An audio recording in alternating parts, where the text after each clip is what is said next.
Le damos la bienvenida el día de hoy. Gracias por acompañarnos.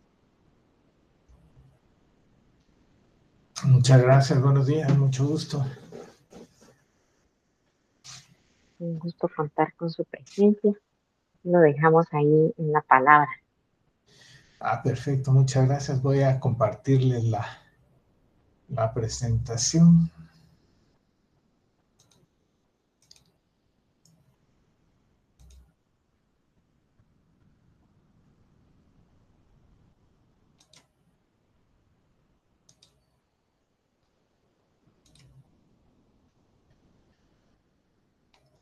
Entonces, tal vez solo, por favor, me indican si ya la tienen en pantalla la Ya se presentación.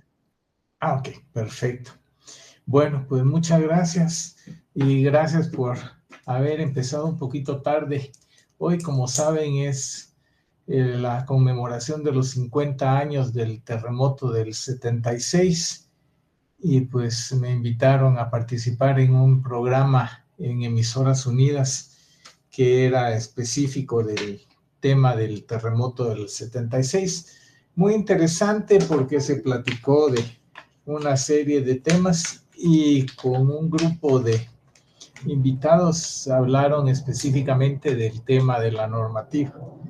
Así es que pues muy apropiado que este 4 de febrero pues aprendamos las lecciones del terremoto y veamos la importancia de este tipo de normativas, de la gestión, de la reducción de riesgos de desastres, de también poder reducir la vulnerabilidad del país y definitivamente este tipo de normas son una herramienta importante para ir reduciendo la vulnerabilidad del país y contribuyendo a tener resultados menos desastrosos a la hora de un evento grande como un terremoto. Entonces hoy vamos a pasar a la segunda parte de las 5 presentaciones que tenemos programadas. El día de hoy vamos a estar ya entrando de lleno a aspectos muy importantes de la norma, como por ejemplo lo que es fundamental sobre lo que se basa toda la NRD2, que es la determinación de la carga de ocupación. Y en función a esta carga de ocupación, pues vamos a poder ir viendo cómo podemos determinar el número y las dimensiones de las salidas de emergencia. También un poco sobre la ubicación. Aquí vamos a aclarar un poco, no es realmente la ubicación de las salidas de emergencia, sino la separación que tiene que tener entre las diferentes salidas de emergencia. Otro tema muy importante es las distancias de recorrido para llegar a las salidas de emergencia o al punto de reunión. Y luego que hayamos visto esos temas, pues vamos a entrar a prepararnos ya para hacer un ejemplo práctico. Vamos a hablar de cómo vamos a modelar en forma conceptual nuestros proyectos para poder hacer el análisis y aplicarle la NRD2 a cualquier tipo de proyecto que nos toque trabajar. Vamos a hablar un poquito sobre el software de asistente NRD2 y cómo nos puede ayudar para la verificación del cumplimiento de la norma. Y pues si tuvieran alguna pregunta, pues como siempre estoy a la disposición. Si me quieren interrumpir y hacer alguna consulta, pues estamos aquí a la orden. Y entonces entramos de lleno ya a lo que es este concepto clave fundamental de la NRD2, que es sobre lo que se basa todo, realmente todos los cálculos que realizamos están de alguna manera relacionados con esta carga de ocupación. ¿Y qué es la carga de ocupación? Pues básicamente es el número máximo de personas que ya sea se permiten o vamos a esperar que estén ocupando un espacio o un edificio en un momento dado. Esta carga de ocupación la vamos a ir determinando dividiendo el área útil del espacio por un factor de ocupación. En este caso, el factor de ocupación, como vamos a ver más adelante, está expresado en términos de metros cuadrados por persona. Algunos otros códigos a nivel internacional lo manejan a la inversa, es decir, que sus factores están formulados de manera que sea número de personas por metro cuadrado. Realmente son equivalentes las dos metodologías, y en el caso nuestro, pues lo que va a mandar es este factor de metros cuadrados por persona, lo que va a obligar, como van a ver más adelante, a que tengamos que agarrar el área y dividirla por este factor para que el resultado sea expresado en unidades de personas. Y obviamente estos factores van a ir variando según el tipo de espacio o el tipo de uso que vamos a tener. Y esto es importante porque estos factores, como vimos en la primera línea, en el primer punto, realmente es el máximo que se espera, no es el máximo que cabe, ni tampoco es el máximo que va a estar en un ambiente en particular en un momento dado. Y vamos a hablar un poquito más adelante sobre el máximo que se permite. Hay ahí algunas diferencias entre la redacción de la normativa anterior y cómo quedó ahora en la versión 2025. Pero sí es muy importante que comprendamos que no es el máximo número de personas que podemos empacar en un espacio. Eso no tendría ninguna lógica y no daría un resultado razonable, porque la carga de ocupación es realmente un valor que sea razonable. Insisto, ¿verdad? No es el valor máximo posible. Y en el caso de la NRD2 de Guatemala, estos factores están basados en los mismos factores que ustedes pueden encontrar en el International Building Code o en el Uniform Building Code. Y representan realmente este concepto que les explicaba de densidad de ocupación máxima probable para un uso específico. Estos valores que son tomados de normas internacionales son el resultado de amplios estudios científicos sobre cuál es realmente un valor razonable en función del tipo de uso que se le está dando a un ambiente en particular. Como entenderán, no es lo mismo el número de personas que esperamos en un auditorio o en un salón de usos múltiples en una municipalidad a lo que esperaríamos en tal vez una oficina privada. Entonces, estos valores tratan de representar los resultados de estas estadísticas o de estos análisis que se han realizado durante muchísimos años, y que hay más o menos un grado de acuerdo entre los diferentes códigos y normativas a nivel internacional. Si ustedes se van a otras normas, no la IBC y el VC, sino por ejemplo la ASC 7, o se van a NFPA o se van a normas europeas, pues van a encontrar factores o valores muy similares a los que estamos utilizando aquí en Guatemala con la NRD2.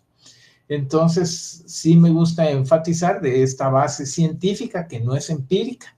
Estos valores no son arbitrarios, no son inventados, sino tienen un respaldo técnico científico que tome en cuenta muchos factores, como les decía, incluyendo este uso real que se le va a dar al espacio.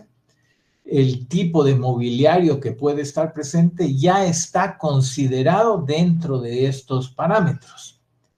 Esto lo vamos a hablar un poquito más adelante cuando veamos ya lo que dice específicamente la norma, porque hay ahí un poco de redundancia en cómo quedó redactada en la versión 2025, porque estos factores originales ya incluyen ese concepto del mobiliario y del equipo que puede haber, además de estos patrones de comportamiento humano. Entonces, es importante estas explicaciones que les he dado porque no queremos cometer el error de un sobredimensionamiento ni una exageración. Por supuesto que nosotros estamos buscando la seguridad y todo lo que contribuya a la seguridad, pues es un factor positivo. Sin embargo, no podemos irnos al extremo de decir, bueno, si una persona ocupa una cuarta parte de metro cuadrado, entonces agarremos 4 personas por metro cuadrado y ese va a ser nuestro factor porque eso es lo que físicamente cabe. Y no es esa la forma correcta, como sabrán ustedes del diseño arquitectónico, del diseño estructural. Tenemos que utilizar valores razonables que buscan obtener un equilibrio costo-beneficio. Entonces, la NRD2 busca precisamente alcanzar ese punto óptimo donde garantizamos la máxima seguridad, estamos protegiendo la vida, pero al mismo tiempo haciendo un uso eficiente de los recursos, que sea que los proyectos que vamos a diseñar resulten con una viabilidad económica y también práctica. Hablábamos, por ejemplo, de la tragedia que se dio en el estadio, en esa época se llamaba Mateo Flores, y realmente habían deficiencias en cuanto al número de salidas, al ancho de las salidas y una serie de elementos, pero tampoco era necesario colocar 10,000 salidas, una para cada 2 personas o una para cada 3 personas, sino precisamente lo que buscamos es una solución que sea razonable y que encuentre el justo equilibrio entre costo y beneficio. Les mencionaba entonces que hay una relación directa entre este valor de carga de ocupación y el diseño de los elementos de seguridad que vamos a ir implementando en nuestros proyectos. Esto es, como les decía, el cimiento, la base fundamental para la norma. Entonces, obviamente, esta carga de ocupación no es solo el número de personas, sino luego lo vamos a poder utilizar para representar un flujo de personas, un flujo humano, que nuestro sistema de evacuación va a tener que poder manejar en un tiempo crítico.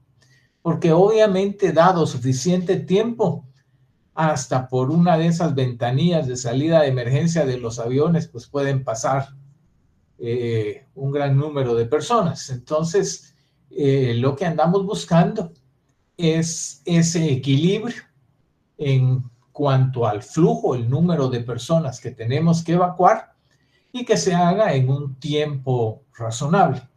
Y entonces vamos a hablar un poquito más de eso más adelante. Y entonces en la norma versión 2014 existía una fórmula directa para el cálculo del ancho requerido para los sistemas de egreso, puertas, gradas, corredores, pasillos.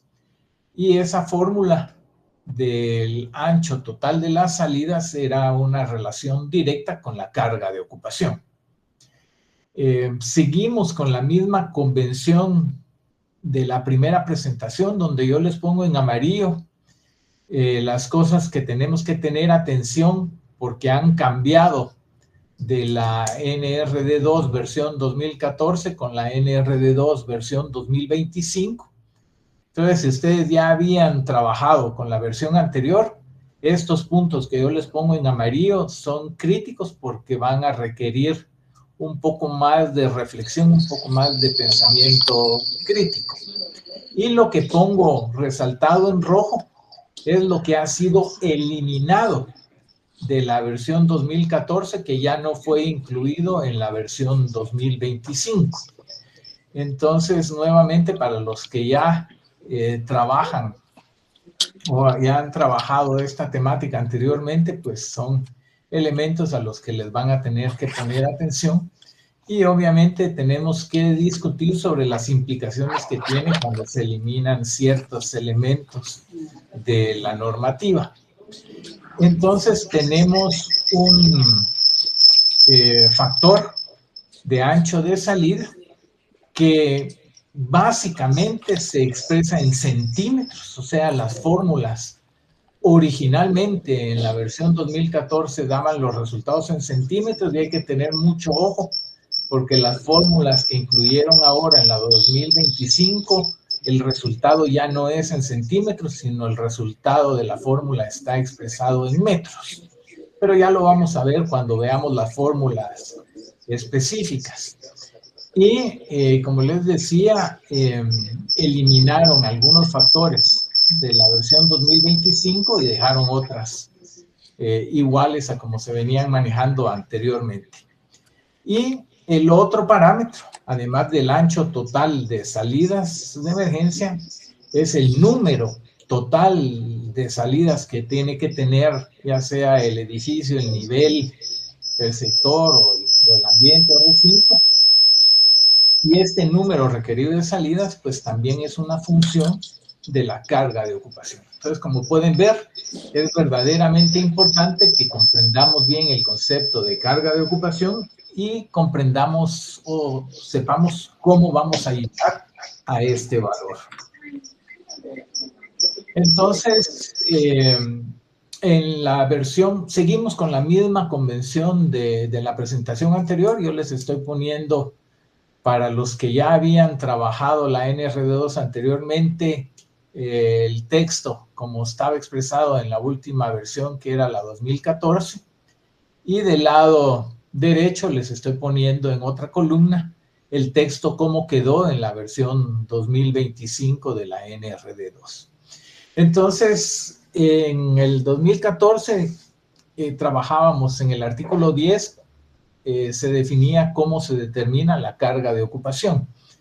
Y básicamente es lo que les mencionaba, que para determinar la carga de ocupación se presume que todas las partes del edificio están ocupadas en una forma razonable al mismo tiempo y que la carga de ocupación se va a hacer de una fórmula o de una manera específica. Ahora en la versión 2025 queda básicamente lo mismo, que el procedimiento técnico que calcula el número máximo de personas que pueden ocupar de forma segura un área, un espacio, edificio o instalación, considerando su uso, va a ser determinado por los factores de ocupación que están definidos en una tabla dentro de la norma, que es la tabla número 1. Y en la determinación de la carga de ocupación vamos a suponer que todos los recintos, todos los ambientes van a estar ocupados al mismo tiempo. Sin embargo, también puede determinarse la carga de ocupación por recinto si estos tienen usos distintos y se calcula de diferente manera. Como pueden ver, básicamente lo que cambió fue la redacción, pero el concepto se mantiene. Entonces, para la determinación de la carga de ocupación, básicamente hay diferentes casos que tenemos que considerar.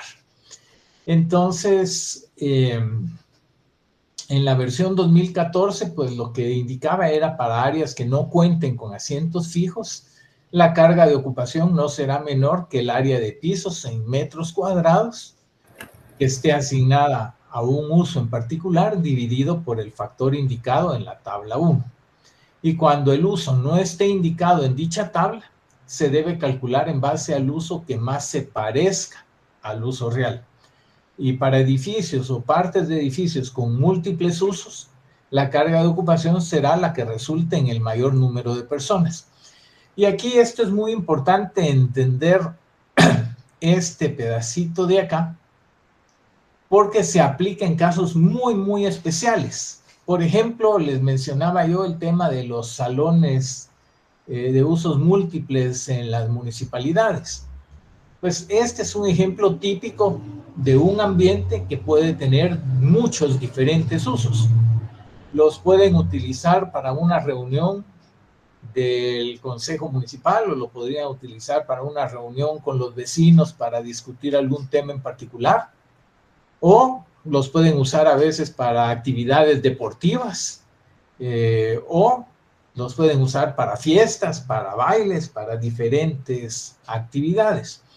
Entonces, el concepto original era que para edificios o partes de edificios que pueden ser utilizados para diferentes usos, entonces había que buscar cuál es el uso de todos los que están en la tabla número 1, que son factibles para ese ambiente en particular, y se escoge el que resulte en la carga de ocupación más grande. Ahora, en el 2025, la versión que está ahora vigente es muy similar. Se mantiene la misma fórmula, que la carga de ocupación es igual a el área que tiene un uso en particular dividido el factor de ocupación de ese uso específico. Tal vez aquí la diferencia de formulación es que si ustedes tienen 10 diferentes salones o que se usan todos, por ejemplo, como oficinas, pues en vez de calcular salón por salón, pueden sumar las áreas de todos los salones que se utilizan como oficinas y dividir el área total por ese factor de ocupación que sale de la tabla número 1.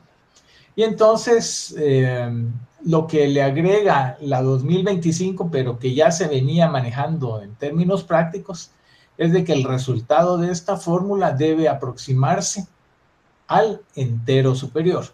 Entonces, un par de notas importantes que deben de considerar aquí. Uno, es que la carga de ocupación, el resultado está expresado en número de personas. Y acá las áreas específicamente no lo dice, pero las áreas deben ser dadas en metros cuadrados y el factor de ocupación está en unidades de metros cuadrados por persona. Y entonces ahí las unidades ya casan, porque si ustedes tienen metros cuadrados divididos por metros cuadrados dividido persona, pues el resultado va a ser en personas. Luego aquí expresan ellos que para recintos que no cuenten con asientos fijos se deberá calcular el área neta total en planta. Y algo muy importante que le agregaron ellos aquí es sin tomar en cuenta el espacio que ocupe el mobiliario. Esto se los pongo en amarillo porque vamos a ver cómo se va a manejar y cómo se puede hacer en forma práctica. Porque recordemos que en el diseño original, en el International Building Code y en el Uniform Building Code, ya se asume que los ambientes van a estar equipados con mobiliario o con equipo. Y entonces los factores ya toman eso en cuenta. Y entonces no hay necesidad de un cálculo más complejo de al área bruta restarle el área que ocupa el mobiliario para llegar a un área neta. Entonces, es un poco complicado porque además les obliga a definir el mobiliario para hacer el cálculo. Entonces, ahí tendrían ustedes que tener una buena idea de cómo va a quedar el mobiliario en el ambiente que están tratando de calcular. Y de hecho, en todo el proyecto, al 100%, tendrían que ponerle el mobiliario y calcular el área bruta y restarle el espacio que ocupa el mobiliario para llegar al área neta para aplicar la fórmula que se tiene aquí en la versión 2025. Se los dejo nada más ahí porque hay ahí un poco de elemento que incluso se puede prestar a un poco de manipulación, porque si yo quisiera entonces reducir la carga de ocupación de un salón, pues le agrego más mobiliario y eso automáticamente me reduce la carga de ocupación, aunque sea solo en planos, y no tenemos una garantía de que ese mobiliario que estamos poniendo en planos va a ser el mobiliario que físicamente va a estar colocado a la hora de que ya esté en funcionamiento el edificio o el proyecto. Pero bueno, se los dejo ahí. Técnicamente esta es la fórmula que pide ahora la versión 2025 de la NRD2. Y luego dice B, para edificios o partes de edificios con múltiples usos, la carga de ocupación será la que resulte en el mayor número de personas. Y entonces esto es similar a lo que yo les explicaba del caso de los salones municipales. Bueno, continuamos siempre con estos mismos artículos. En la versión 2014 decía que para áreas con asientos fijos, pues el cálculo es muy sencillo. La carga de ocupación se determina por el número de asientos fijos que estén instalados. Entonces, por ejemplo, tienen una sala de cine que tiene 120 asientos, pues la carga de ocupación es 120. Y el ancho requerido de los pasillos entre asientos fijos no podrá ser utilizado para ningún otro propósito, es decir, que no se vayan a poner sillas temporales ahí o que se vaya a sentar la gente o que se pongan de pie en los pasillos, sino se asume que solo la carga de ocupación es los que tienen un asiento y que no van a estar de pie o que no se van a agregar asientos adicionales. Y para áreas con bancas fijas, la carga de ocupación no será menor a una persona por cada 45 centímetros de banca, que esto se da mucho, por ejemplo, en los estadios. En muchos estadios, en los graderíos, pues es básicamente una banca, no hay asientos fijos. Y entonces, en ese caso donde tenemos bancas, en el 2014 la fórmula para la carga de ocupación era asumir una persona por cada 45 centímetros de banca. Y en la versión 2014 había un caso específico cuando se utilizan cabinas en áreas de comida. Y ahí la carga de ocupación era una persona por cada 60 centímetros de cabina. Entonces esto es algo que se eliminó de la 2025 y que tenía cierta lógica porque es razonable pensar que en un estadio, por ejemplo, en un evento deportivo, la gente se va a juntar más, va a estar un poquito más apretada que cuando están sentados en un restaurante, en una cabina con bancas para comer, que pues van a querer un poquito más de espacio. Realmente no es crítico, solo es tomar en cuenta que se eliminó este uso específico de cabinas en áreas de comida y ya quedó únicamente 45 centímetros de banca por cada persona. Entonces, en la versión 2025, pues dejan la fórmula para áreas de asientos fijos como la carga determinada por el número de asientos fijos instalados y repiten que el ancho requerido de los pasillos entre asientos fijos no podrá ser utilizado para ningún otro propósito. Y luego, para áreas con bancas fijas, la carga de ocupación no será menor a una persona por cada 45 centímetros de banca, que es básicamente lo que teníamos anteriormente. Y luego agregan ellos aquí un inciso de que cuando el uso no esté indicado en la tabla 1, se debe calcular con base en el uso que más se parezca al real, que es muy similar a lo que se expresaba en la versión anterior. Entonces, no hay mayor cambio en ese sentido. Y luego lo que eliminaron también de la versión 2014, que ya no aparece en la de 2025, es algo que para mí era muy importante y es que la carga de ocupación máxima establecida para cada inmueble no deberá superar la carga viva contemplada en el diseño estructural, que es muy lógico y creo que no va a tener mayores implicaciones que se haya eliminado ese requisito del 2025, sobre todo cuando consideramos que la carga viva del diseño estructural por lo general es mucho más alta que la que usamos en la NRD2 que sale de la tabla 1. Entonces, en el artículo 11 de la versión 2014, específicamente se hablaba de la carga de ocupación máxima y decía que la carga de ocupación máxima no excederá la capacidad de las salidas de emergencia, de acuerdo a lo establecido en esta norma. Y el incumplimiento de este artículo causa la evacuación inmediata del área que haya excedido la carga de ocupación máxima. Esto para mí sí es algo muy, muy importante porque ya no lo incluyeron en la versión 2025. La única referencia que hay, voy a retroceder aquí en la presentación, ¿verdad? Donde hablan al mero principio, en el artículo 7, que calcula el número máximo de personas, pero lo refieren a la fórmula que tenemos aquí de área dividido por el factor. Mientras que en la versión 2014 el artículo 11 era muy específico. Y es que eso nos daba una opción adicional que la vamos a ver en la siguiente diapositiva. Pero sí tomen en cuenta que se eliminó ese artículo por completo y entonces ya no hay esa definición de cuál es la carga de ocupación máxima de un edificio en la versión 2025 de la NRD2. Lo que dicen ellos es que la carga de ocupación resultante de todo el edificio y de cada uno de sus recintos debe entenderse como carga de ocupación máxima. Y de acuerdo con esta será el número de salidas de emergencia requeridas.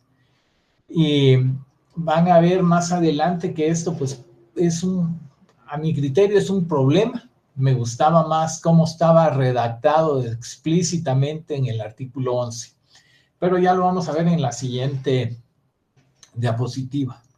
Luego, otro artículo que eliminaron por completo de la norma es el artículo 12, que se refería a la rotulación de capacidad de ocupación máxima. La norma anterior indicaba que cualquier área que tenga una carga de ocupación de 50 o más personas, sin incluir áreas con asientos fijos, y que sea utilizada para reuniones, clases, restaurantes o usos similares a estos, deberá tener un rótulo indicando la capacidad máxima del área, el cual será colocado en un lugar visible cerca de la salida principal. Y estos rótulos, pues, había que darles el mantenimiento adecuado. Esto es también, a mi criterio, una omisión crítica, porque de la mano con la normativa debe de venir un seguimiento de que se está cumpliendo en la realidad la aplicación de la NRD2 en el día cotidiano, en todos los días, y no solo en el momento en que se ingresa el expediente a la municipalidad para que sea aprobado. Y entonces estos rótulos son muy utilizados a nivel internacional. Tal vez habrán visto que son muy utilizados, por ejemplo, en restaurantes en los Estados Unidos. Y estos son muy prácticos para que autoridades puedan llegar y ver si se está excediendo la capacidad de la carga de ocupación con simple vista. Entonces, si ustedes tienen un restaurante que tiene el rótulo afuera que dice que la carga de ocupación máxima es de 100 personas, pero adentro hay 200, quiere decir que tenemos una condición peligrosa y que por consiguiente se debe de aplicar esto que indica el artículo 11 de la evacuación inmediata del área que haya excedido la carga de ocupación máxima. Entonces, estas herramientas de aplicación práctica fueron borradas y ya no están incluidas en la NRD2 en la 2025. Lo que sí hicieron fue agregar otro artículo más para edificios de apartamentos, el artículo 9, que dice que para evaluar el cumplimiento de la presente norma se debe considerar las áreas de balcones y jardines cuando lo tenga, debiendo evaluarse con el factor de apartamentos 18.5 indicado en la tabla número 1. Y dice que cuando se cuente con apartamentos de doble altura y no se cuente con salida de emergencia en el nivel superior, se deberá hacer la sumatoria de la carga de ocupación del nivel superior e inferior y verificar que el nivel de desfogue cuente con la capacidad de salidas de emergencia de acuerdo con la presente norma. Entonces, esto es algo verdaderamente nuevo y a mi criterio nada útil, porque lo que hace es resultar en una duplicidad de carga. Porque si ustedes piensan en esto, pues normalmente en la versión anterior no se incluían, por ejemplo, los jardines como un área para aumentar la carga de ocupación. Entonces, pues esto es nuevo, cambió y habrá que ahora agregar esa carga de ocupación adicional a los proyectos que se vayan calculando. Entonces yo les mencionaba que era importante este artículo 11 de la carga de ocupación máxima, porque ya tenemos precedentes de estructuras que no cumplían con la NRD2 en el sentido de tener el número de salidas y el ancho de salidas requerido por la norma para la capacidad que dan las fórmulas de carga de ocupación, pero se podía entonces limitar la carga de ocupación. Les comentaba entonces, por ejemplo, en el 2013, Conred tomó la decisión de reducir el aforo del estadio Mateo Flores, que tenía una capacidad teórica de 27,000 a solo 4,100, mientras se hacían los cambios necesarios para darle cumplimiento a la normativa.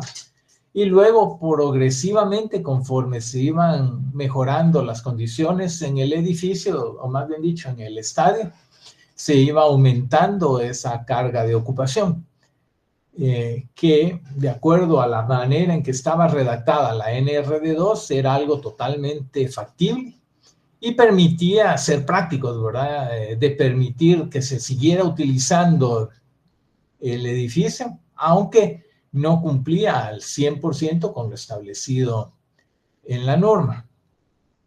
Y ahora, al haber eliminado esos artículos de la redacción de la norma, pues habrá que entrar en un diálogo, una consulta con Conred de cómo lo van a interpretar y si se deja como opción limitar el aforo o la carga de ocupación en lugar de el número total o el ancho total de las salidas de emergencia, como lo pide la norma. Entonces esto, pues habrá que ver cómo van a ser los lineamientos de cómo se irá aplicando la nueva NRD2, considerando, como les decía, que lo borraron del texto de la norma. Entonces, pasando al siguiente punto, pues esta carga de ocupación es, como les decía yo, la base de todo. Esto nos permite calcular el ancho total requerido de salidas de puertas, gradas, rampas, pasillos, corredores, y no solo el ancho total, sino el número total de salidas que se requieren para un ambiente o un nivel en particular. Entonces, esto está en los siguientes artículos. En el artículo 13 de la versión 2014, habla específicamente del número de salidas de emergencia. Ahí se establecía que cada edificio o parte utilizable del mismo deberá contar con por lo menos una salida de emergencia y no menos de 2 salidas cuando sea requerido por la tabla 1. La tabla 1 original tenía 3 columnas. La primera que era el uso, la segunda el factor para la carga de ocupación y el tercero que era para este número máximo de personas para una sola salida de emergencia. Y luego indicaba que cada nivel o parte del mismo con una carga de ocupación de 501 a 1000 no tendrá menos de 3 salidas de emergencia y cada nivel o parte del mismo con una carga de ocupación de más de 1000 no tendrá menos de 4 salidas de emergencia. Como pueden ver, en la versión 2025 queda idéntico, solo que ahora está en el artículo 8, pero básicamente dice, toda edificación o instalación de uso público deberá contar con una salida de emergencia o con 2 salidas de acuerdo con la carga de ocupación mínima de la tabla 2. Entonces, simplemente el cambio fue que separaron, le quitaron la tercera columna a la tabla 1 y la agregaron a una tabla 2, pero es básicamente lo mismo y la mayor parte de los valores quedaron idénticos entre la versión 2014 y 2025, aunque sí hubo algunos cambios. Y se requieren salidas de emergencia adicionales y se mantiene, ¿verdad? De 501 a 1000 personas, mínimo de 3 salidas, y más de 1000 personas, o sea, de 1001 en adelante, un mínimo de 4 salidas de emergencia. Claro, este es el número mínimo. Por ejemplo, el caso del estadio, que tiene 27,000 personas de aforo, pues obviamente debería tener un mínimo de 4 salidas, pero no es práctico poner solo 4 salidas en un ambiente como el estadio y entonces este número 4 es el mínimo. Nosotros como diseñadores pues podemos poner 6, 10, 20, el número de salidas que consideremos convenientes, siempre y cuando pues cumplamos con tener por lo menos este número de salidas que pide este artículo de la NRD2. Entonces, esto es algo bastante importante. Y se mantiene igual en la versión 2014 que en la versión actual de 2025. Es decir, no hay cambio en cuanto al número mínimo de salidas de emergencia. Lo que sí ha cambiado, entonces, son algunos elementos importantes. Por ejemplo, en la versión 2014 se hablaba de unos conceptos importantes que fueron borrados de esta versión y dejaron algunos otros. Entonces, en la versión 2014, el número de salidas de emergencia requeridas para cualquier nivel de un edificio deberá ser determinado utilizando su propia carga de ocupación, más los siguientes porcentajes de la carga de ocupación de otros niveles que tengan salida al nivel en consideración. Entonces, 50% de la carga de ocupación del primer nivel arriba y 50% de la carga de ocupación. Aquí estoy yendo rápido porque tengo una diapositiva más adelante para ilustrar esto mejor. Más el 50% de la carga del primer nivel abajo, cuando este salga a través del nivel en consideración. Y luego 25% de la carga de ocupación del nivel inmediatamente arriba. Y ahora esto lo dejan más o menos igual, ¿verdad? Cambia un poquito la redacción, que la carga de ocupación acumulada, el número de salidas de emergencia requeridas para el nivel de evacuación. Entonces aquí lo que cambia es, aquí en la 2014 era para cualquier nivel y ahora lo dejan solo para el nivel de evacuación. Debe ser determinado utilizando su propia carga de ocupación más estos porcentajes que yo les mencionaba. Entonces, básicamente, lo que está diciendo este artículo de ambas versiones es que cuando nosotros queremos calcular el número de salidas requerido, no lo hacemos en base al número o a la carga de ocupación de ese nivel, sino la carga de ocupación de ese nivel más el 100% de la carga de ocupación de otros niveles. O sea, 100% de la carga de ocupación del nivel que estamos diseñando, más el 50% de la carga de ocupación del nivel que está inmediatamente arriba, más el 25% del nivel subsiguiente que está arriba. Y luego, aquí lo mismo de los que están hacia abajo, 50% del primero y 25% de este. Entonces sumamos la carga de ocupación del nivel de evacuación más el 50% del siguiente, más el 50% del de abajo, más el 25% del 2 hacia arriba y el 25% de 2 hacia abajo. Y entonces esto nos sirve única y exclusivamente para determinar el número total de salidas de emergencia. Y obviamente hay que mantener esto. Ahora, ¿Por qué es importante estas consideraciones? Porque les mencionaba que lo que nosotros queremos es evacuar a las personas que están adentro, ya sea de todo el edificio o de un nivel en particular. Y lo que andamos buscando, el principio fundamental, es obtener un caudal constante. ¿Qué es lo que se vuelve peligroso? Es cuando hay cambios de velocidad en ese flujo de personas. Si ustedes van caminando a cierta velocidad y de repente se topan con un freno, con un obstáculo, entonces ahí se empieza. ¿Qué te doy? ¿Hay una pregunta?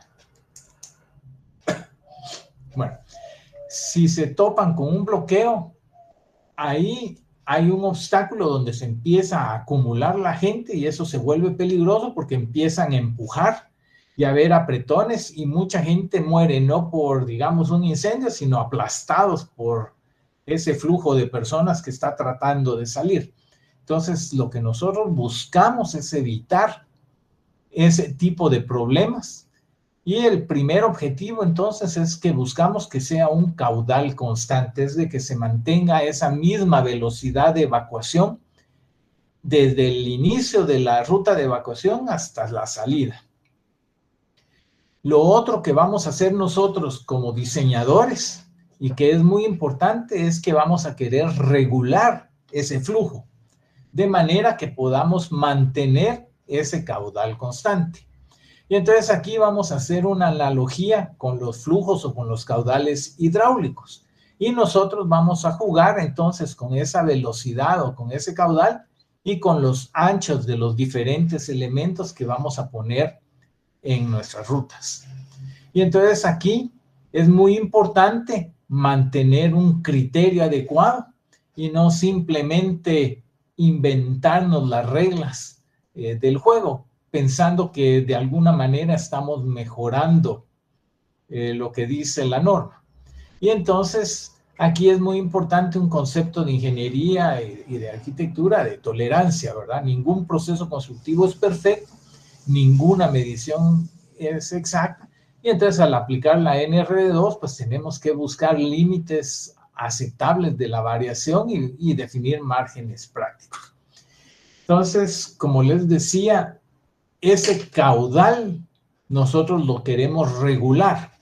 ¿Y cómo es que diseña o cómo incluye la NRD2 estos elementos de regulación del flujo?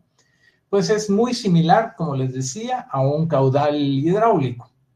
Si nosotros tenemos una masa de personas o un grupo de personas que está en reposo, pues puede haber una gran cantidad de personas que el flujo pues va a ser prácticamente cero, no va a haber un movimiento. Entonces lo que nosotros necesitamos es de que todas estas personas puedan evacuar de una manera constante. Y aquí lo que nosotros hacemos es regular la velocidad. Entonces, cuando están en un ambiente grande, pues es más fácil que muchas personas se puedan mover, aunque sea a una velocidad relativamente baja.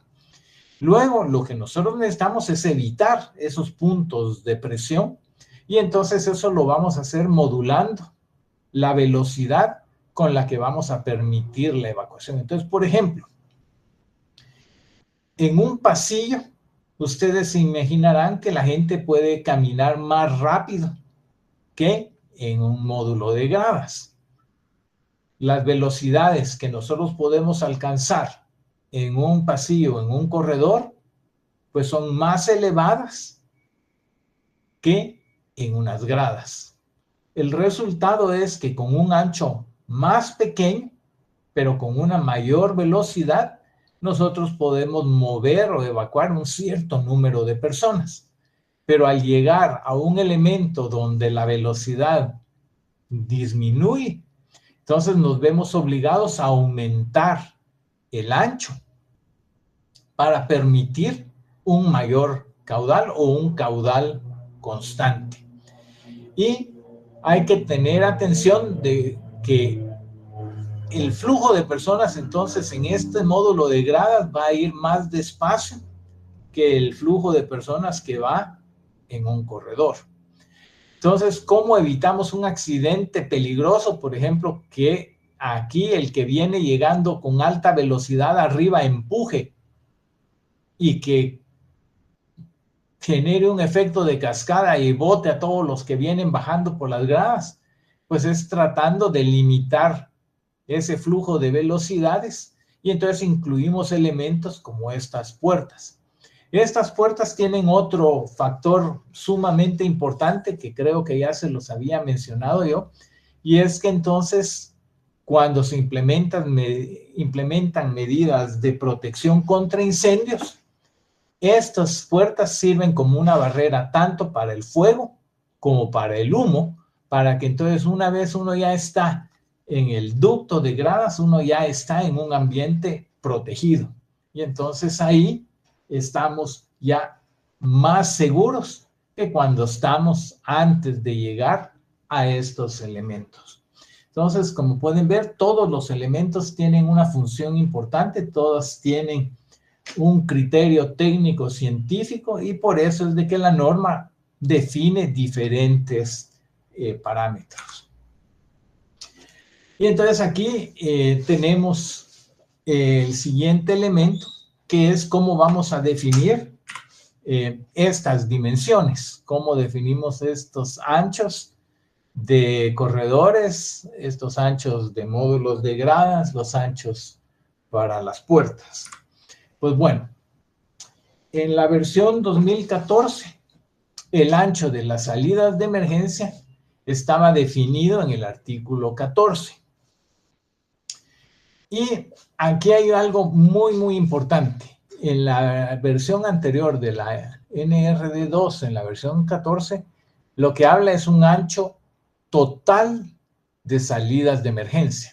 Y entonces nos dice, el ancho total de salidas de emergencia expresado en centímetros no será menor al de la carga total de ocupación multiplicado por 0.76 para gradas y por 0.50 para otras salidas de emergencia, ni menores de 90 centímetros. El ancho total de las salidas de emergencia deberá ser dividido en partes aproximadamente iguales entre todas las salidas de emergencia, y el ancho máximo de las salidas de emergencia requeridas para cualquier nivel deberá ser mantenido para todo el edificio hasta llegar a la salida. Entonces, si se dan cuenta, la versión 2014 les daba un ancho total de salidas de emergencia. Entonces, hagamos un ejemplo muy rápido. Estábamos hablando del estadio. El estadio tenía un aforo más o menos de 27,000 personas. Si nosotros aplicamos los artículos que vimos anterior, como son más de 1,000 personas, dice que el mínimo es 4 salidas. Entonces yo necesito poner por lo menos 4 salidas en el estadio para cumplir con la norma. Y luego ahora en este artículo 14 me está diciendo que para gradas debo de aplicarle un factor de 0.76. ¿Sí? Y esto es en centímetros.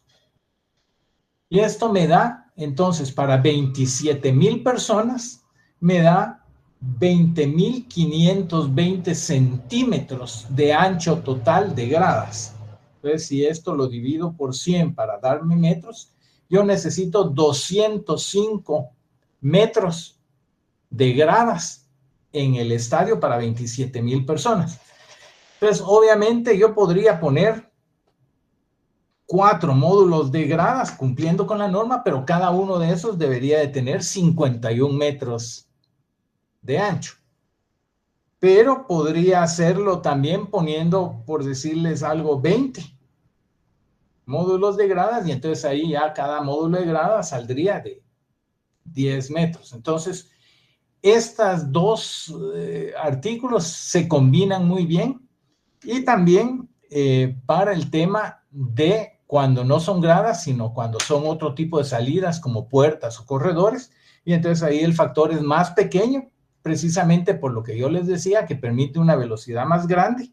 Y entonces ahí ya solo necesitarían, en vez de lo que necesitamos para gradas, pues ya solo necesitaríamos 13.500 centímetros dividido 100, pues ahí solo necesitaríamos 135 metros de ancho total de salidas, y esos 135 metros lo tenemos que dividir por el número de salidas. Entonces, si ponemos 4 salidas, pues cada salida tendría que ser de 33, 34 metros de ancho. Pero si ponemos 20 salidas, pues cada salida sería de 6.75 metros. Es como un ejemplo rápido. Sin embargo, en la versión 2025 eliminaron esto. Bueno, eliminaron el punto 76 para gradas. Y el ancho de las salidas de emergencia ya no lo definen ni para gradas ni para puertas. Entonces van a ver cómo queda ahora en la versión 2025. Dice, artículo 10, dimensiones de las salidas de emergencia. El ancho total de las salidas debe ser como mínimo 110 centímetros, pero no les están dando esta fórmula que teníamos aquí en la versión 2014 de 0.76 para gradas y 0.5 para otras salidas, sino simplemente les están dando un ancho mínimo de 110 centímetros. Entonces, regresando al ejemplo del estadio, entonces con poner 4 puertas de 110 centímetros ya están cumpliendo, o con 4 gradas, módulos de gradas de 110 centímetros ya están cumpliendo con la redacción de la NRD2 versión 2025. Y dice, este ancho deberá ser mantenido para todo el edificio en todos los niveles. Asimismo, se debe considerar que una salida de emergencia no necesariamente requiere la instalación de puertas con herrajes de emergencia, y estas pueden ser a través de vanos completamente abiertos. Respecto a la altura de las salidas de emergencia, esta estará sujeta a las dimensiones de corredores y puertas, artículo 18. Entonces, estos son cambios muy, muy importantes en la NRD2 versión 2025. Perdón, había una pregunta por ahí. Sí, muy buenos días, ingeniero Maldonado. Sí. Sí tenía una pregunta respecto a eso, porque aquí creo que ya en la clase anterior había mencionado que esto también cobraba importancia al momento de quitar las gradas, porque en un proyecto, digamos, se nos indicó que una salida de emergencia podía ser la llegada a una grada, ¿verdad? O sea, la grada formaba parte de la salida de emergencia, por ejemplo, un nivel de sótano, ¿no? Ya llegar a las gradas que llevaban al primer nivel, se nos indicaba que si esa era menor de 45, ¿verdad? Esa ya contaba como una salida, ¿verdad? Que no realmente no salió, ¿verdad? No evacuó el edificio. Entonces me imagino, digamos, que en la 2025 ya solo se refieren a puertas, ¿verdad? O sea, que cómo quedó el criterio de qué es considerada una salida de emergencia. Porque obviamente cuando uno dice la salida de emergencia, viene siendo la puerta como tal, va, que le envía a uno a la zona segura, ¿verdad? Que uno evacuó totalmente el edificio, ¿verdad? Pero también venían siendo los elementos internos de las puertas que, por ejemplo, salen de un aula.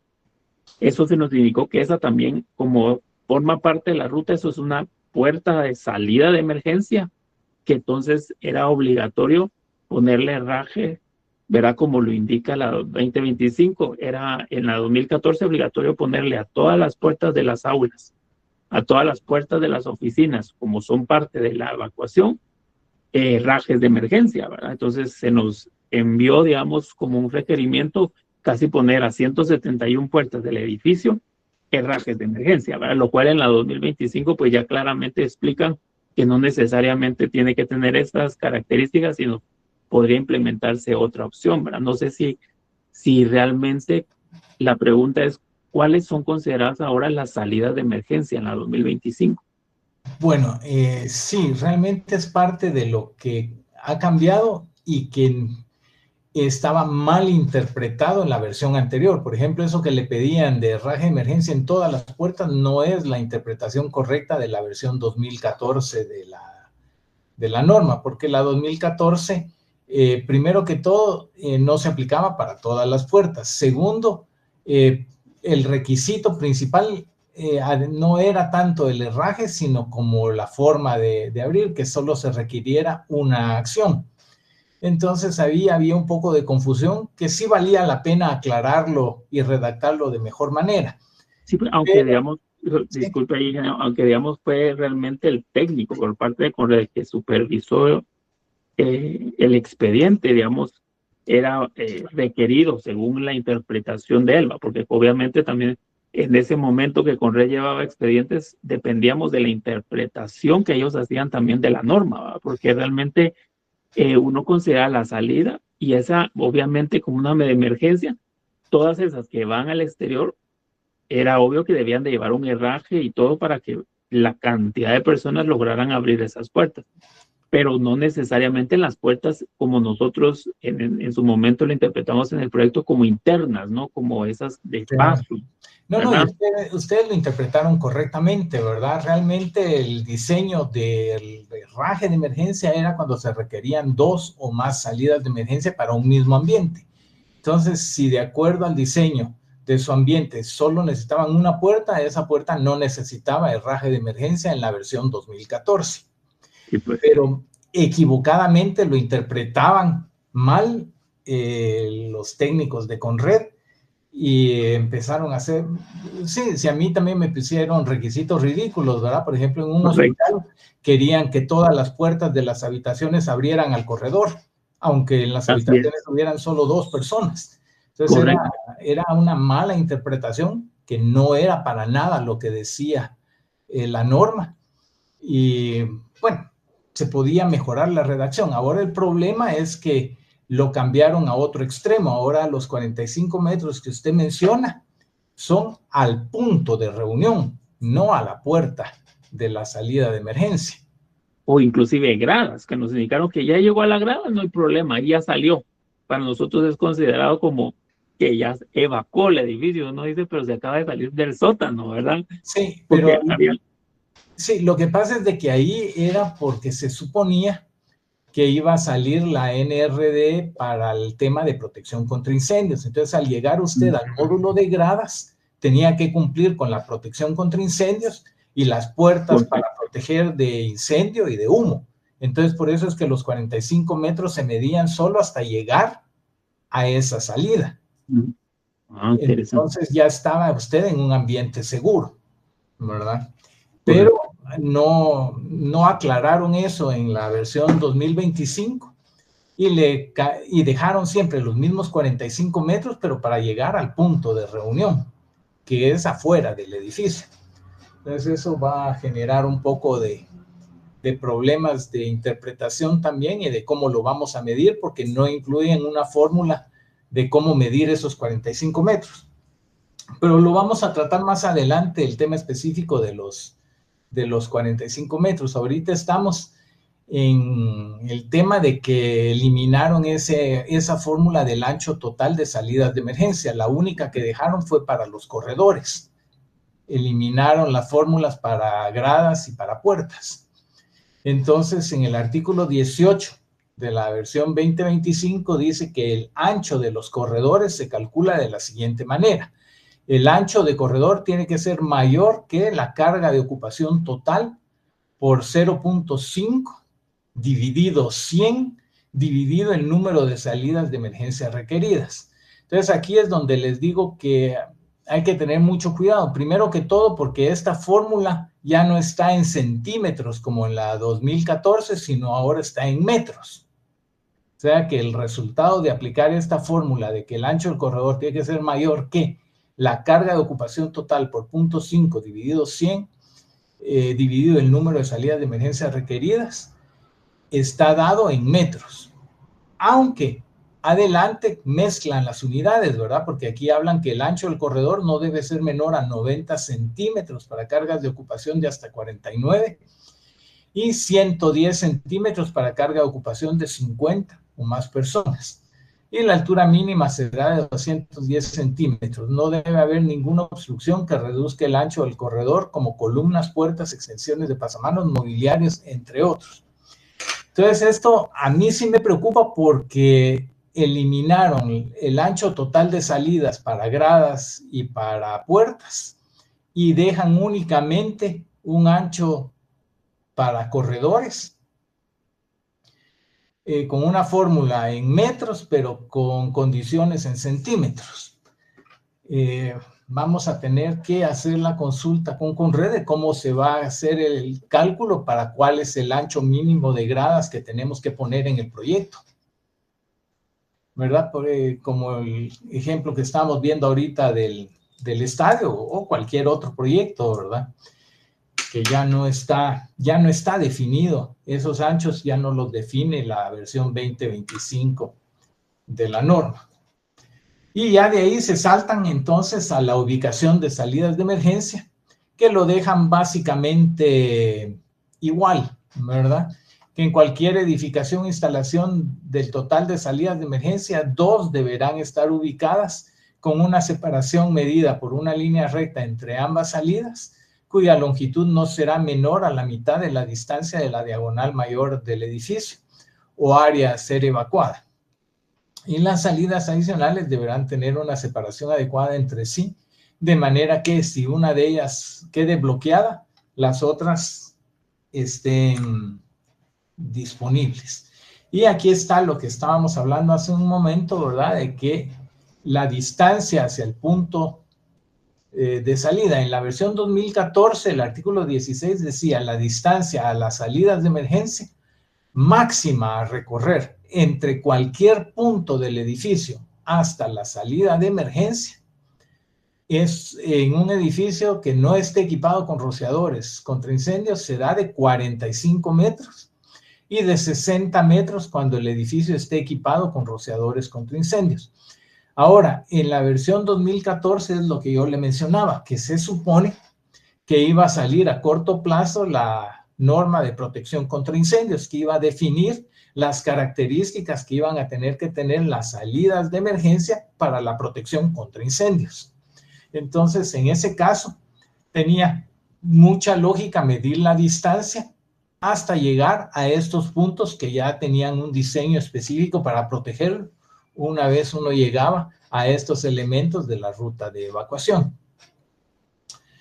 Sin embargo, en la versión 2025 lo cambiaron y entonces ahora la distancia ya no es a la salida de emergencia, sino ahora la distancia máxima a recorrer entre cualquier punto de una instalación hasta un punto de reunión de emergencia será de 45 metros. Y para la amenaza de incendio, esta distancia puede aumentar a 60 metros con la colocación de rociadores. Ahora aquí hay varias dudas que tendrá que aclarar Conred, porque las instalaciones no están sujetas únicamente a la amenaza de incendio, ¿verdad? Entonces, quiere decir que para todo en general no podrá excederse de 45 metros la distancia hacia el punto de reunión. Pero asumamos que en todos los casos le permiten a uno 60 metros cuando hay rociadores. Tenemos que no definen cómo calcular esta distancia hacia el punto de reunión. Solo dicen la distancia máxima a recorrer entre cualquier punto. Entonces, imaginémonos que nosotros estamos en el nivel 20 de un edificio y que para llegar al módulo de gradas hay que recorrer 10 metros. ¿Cómo calculamos la distancia para llegar hasta el punto de reunión? Porque llegamos al módulo de gradas, 10 metros, estamos todavía en menos de 45. Pero de ahí tenemos que bajar. Y si estamos en el nivel 20, por lo menos vamos a tener que bajar 60 metros. Entonces, ¿sumamos esos 60 metros a la distancia a recorrer o no la sumamos? No lo menciona la versión 2025. Entonces, ahí ya hay un punto que habrá que aclararse si hay que sumar esa distancia vertical. Y luego, obviamente, la distancia horizontal de la salida de las gradas hasta llegar al punto de reunión. Y recordemos que el punto de reunión es el lugar previamente establecido, señalizado y sin techado fuera de las zonas de riesgo de un edificio o instalación, donde deben concentrarse de forma segura todas las personas evacuadas. Entonces, ese punto de reunión puede quedar relativamente lejos de la salida o de la puerta, de la última puerta del edificio. Hay que entonces esperar la aclaración de parte de Conred de cuál va a ser la fórmula para calcular esa distancia, ¿verdad? Y si se va a incluir o no se van a incluir las distancias que se recorren en vertical, o cuando tenemos que bajar 20 módulos de gradas, 20 niveles, si entonces le sumamos el recorrido longitudinal en cada uno de esas gradas. No hay todavía una claridad, pero aunque fuera así, imagínense qué distancia nos saldría si estamos en el nivel 10 o en el nivel 20 de un edificio para llegar hasta el punto de reunión. Ni siquiera con el tema de rociadores de 60 metros creo que se pueda cumplir con ese requisito. Pero bueno, yo se los planteo como está ahorita redactada la NRD2. Necesitaremos lineamientos y ojalá que sean por escrito, que no estén sujetos a la interpretación de cada uno de los evaluadores de cómo se va a aplicar este punto. No sé si hay más dudas de esta primera parte.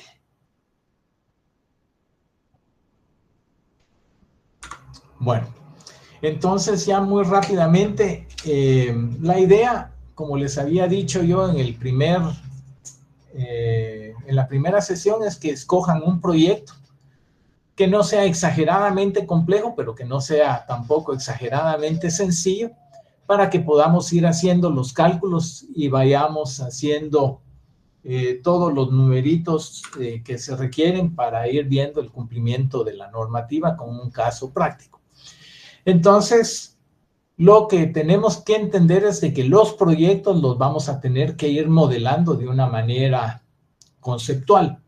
Entonces, si nosotros empezamos con el proyecto en conjunto, pues un proyecto en conjunto puede tener más de un edificio, puede tener uno o varios edificios en el proyecto. Pero cada uno de estos edificios, a su vez, va a estar dividido en niveles, y estos niveles puede o no que estén divididos en sectores, y los sectores a su vez divididos en ambientes o en recintos, como se le llama en la NRD2 versión 2025. Entonces, la norma se tiene que aplicar al conjunto del proyecto, se tiene que aplicar a cada edificio, a cada nivel, a cada sector y a cada ambiente en particular. Entonces, si por ejemplo tenemos un centro comercial que tiene varios niveles, y en algún nivel en particular tenemos, por ejemplo, unas salas de cine que tienen una única vía de entrada y una única o varias vías de salida, pues entonces ese centro comercial tendrá varios sectores, un sector para las salas de cine, otro sector para el área comercial, podría ser otro sector el área de restaurantes y de comida. Y a su vez, cada uno de esos sectores estará dividido en recintos, que pueden ser locales comerciales, oficinas, servicios sanitarios, restaurantes, comedores, cocinas, etc.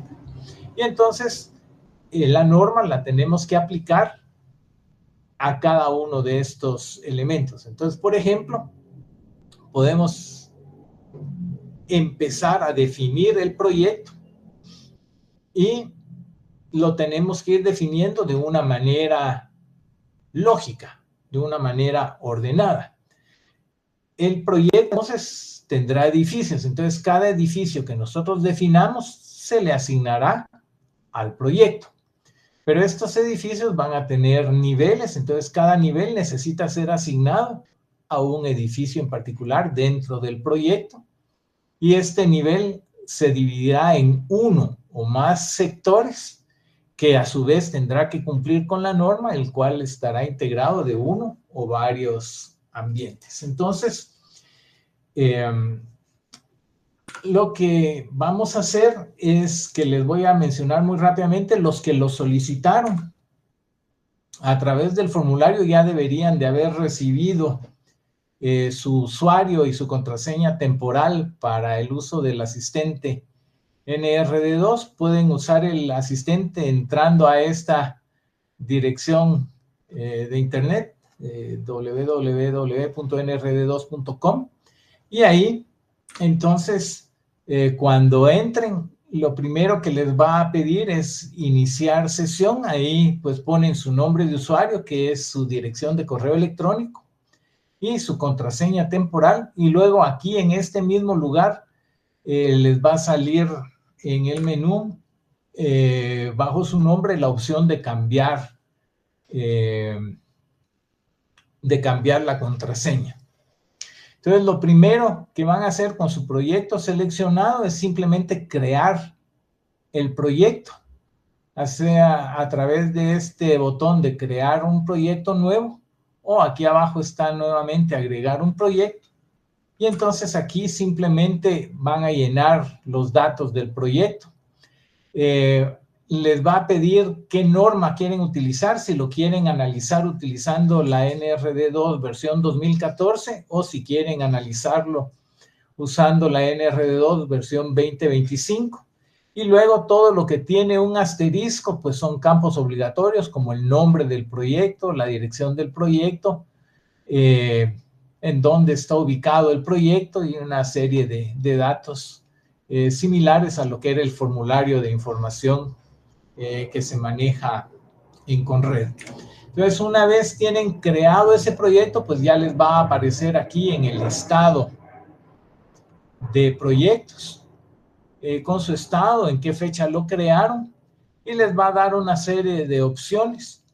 Y en este momento lo único que necesitamos saber es de que después de crear el proyecto, pues lo vamos a ir gestionando. Y ya en la gestión del proyecto, pues ya vamos a ir agregándole edificios, y a los edificios niveles, y a los niveles sectores, y a los sectores ambientes. Pero esto es únicamente para que empecemos. Lo que necesitamos ahorita entonces es de que consigan un proyecto que vamos a hacer de ejemplo, para que podamos ir ya aplicando los elementos y los criterios concretos de la norma. Entonces, si alguien tiene alguna pregunta de lo que es carga de ocupación o de los conceptos que vimos hoy.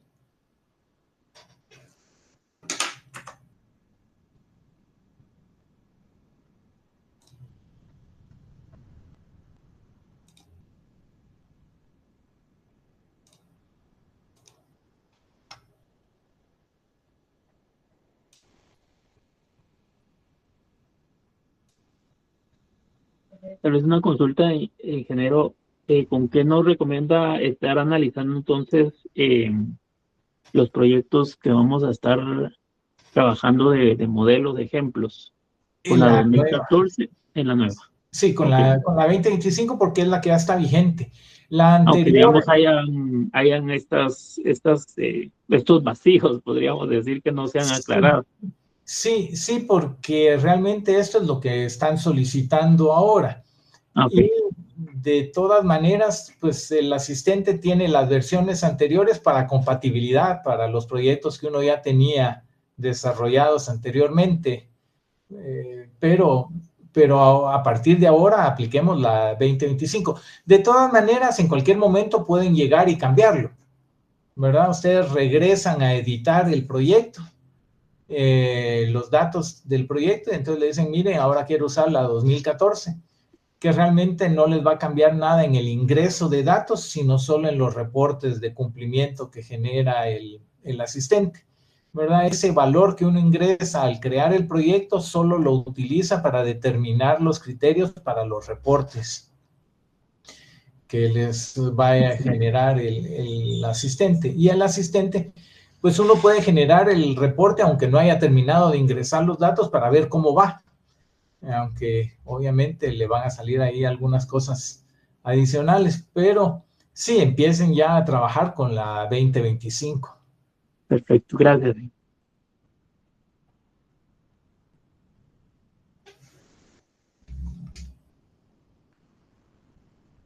Bueno, entonces si no hay dudas o preguntas, cualquier cosa, pues pueden enviar un correo electrónico y si no, pues nos vemos la próxima reunión para que podamos ya continuar con los otros criterios. Muchas gracias a todos por su participación. Sí. Muchas gracias, doctor. Le agradecemos su tiempo y nos vemos en la próxima sesión. Gracias a todos. Se dejó en el chat el enlace para que tomen su asistencia.